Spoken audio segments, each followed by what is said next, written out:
From the Bob Mills Weather Center, the Oklahoma weather expert, Travis Meyer. All right, as I said just a little bit ago, most of eastern Oklahoma has been a quiet place. We had a few rumbles of thunder early in the morning. Right now, all the severe weather is down to the south and east, and then still out to the west. We have pretty active weather out here. This is where we could see a complex of storms trying to get going. It's trying now, but it's not having a whole lot of luck except for this cluster here. It's still a tornado warning. It is not confirmed. If it is confirmed, it'd be blinking, but still rain out in the panhandle. They'll take that. They did have some large hail. That cluster of storms is expected to continue to track off to the south, central and southeast parts of the state. Now, we have a slight chance tonight with a few showers and storms, not much, but there is a slight chance. Biggest thing right now, ozone. Again, number is now bumped up to 136 at our north side at Skytook. We exceeded yesterday. And then today, even though we had, and because we have a light south-southwest wind, that's why the numbers are so low on the west and southwest sides, because cleaner air coming in, but then it bogs down when it comes across the city and traffic and all that. And so that's why our north side is not looking good. And we have an ozone alert in effect for tomorrow. So anything you can do to help out, greatly appreciated. Temperatures in the low 80s. It has been a nice day, minus the ozone. It looks beautiful out there. We've had partly cloudy skies and beautiful downtown shot right now at 84 degrees. 46% humidity, dew point at 61. As far as temperatures, we've been the warm spot because we've had the sunshine today in the 80s. And then you see the cooler weather with rain out in Guyman. How often do I get to say that? 64 there. So tonight, chance of a few showers or isolated storms could fire up just to the west of Tulsa. So between 9 and midnight will be a chance of a few thunderstorms. So that could happen in the next 2 to 3 hours if this will materialize, which has about a 20% chance of happening. And then the thunderstorms will basically kind of fade away as we go past midnight into the morning hours.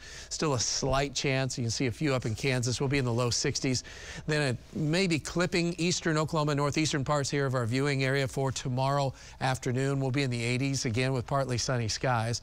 As we look at tomorrow night, slight chance of a few thunderstorms still mainly here in eastern Oklahoma. See, the west is kind of quiet for tomorrow.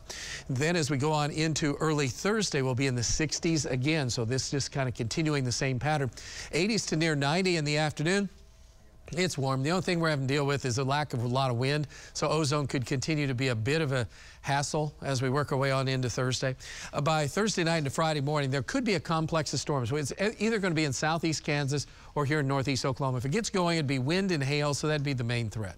Temperatures in the 60s, upper 60s Friday morning, and then Friday afternoon, depending upon how that complex of storms goes, we'll see most of that moving to the east, maybe regenerating a little bit to the east, and then we'll start to get a little bit on the toasty side. You see some 90s, mid-90s to the south, and that 100-degree weather is not quite as hot on Saturday in southwest Oklahoma. Still, 97 isn't all that cool.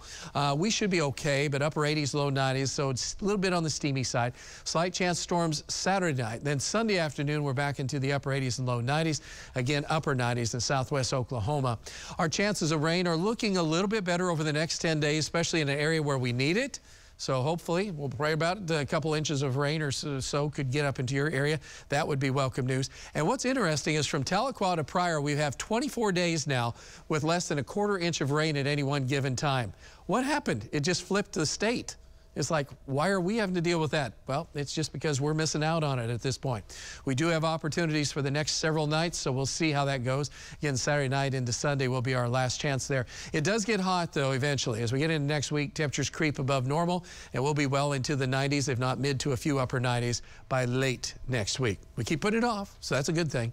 All right, other than ozone, it looks like a good night with that slight chance of storms at 9 o'clock tonight. And then look at the morning hours with only an isolated shower or thunder shower around. And then at noon, yeah, ozone alert, yes, yes, and more yes. And as we go into the afternoon, we'll be okay. Another chance of a thunderstorm Wednesday night, Thursday night, and Saturday night. And then next week, here's some summer weather for you, 90s. We have Father's Day, obviously, on Sunday. Looking pretty good. Flag Day for tomorrow. All right. Thanks, Travis.